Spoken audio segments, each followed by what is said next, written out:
Some of the reasons, and did it look worse initially? What do you think happened initially when it was just in free fall, Phil?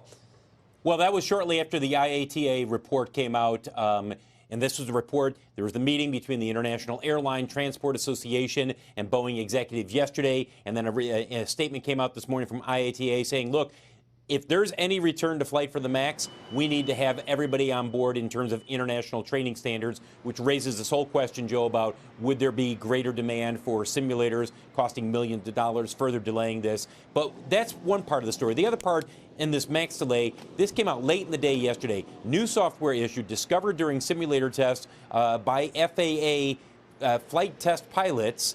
The root cause, maybe, they're still trying to determine this, maybe a microprocessor, and that raises the question, according to NBC, people who they have talked with at Boeing, do they have to go back and replace the microprocessor if that is the cause in 500 of these planes that have been built, that are parked, either waiting to go into service or were in service and are now grounded?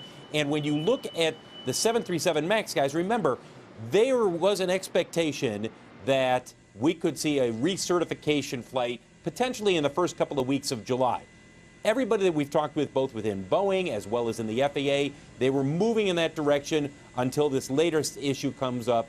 And now the question becomes, does that recertification flight, does it get pushed further back because of this latest issue that's been determined? Take a look again at shares of Boeing. And again, part of that reason for that drop, Joe, was because of the IATA report where they came out and they said, look, we want to make sure that there's standards when it comes to pilot training on an international level. And does that include simulator time, which would be very costly for Boeing and could potentially further delay the MAX returning to service? Speaking of the MAX returning to service, look at shares of United.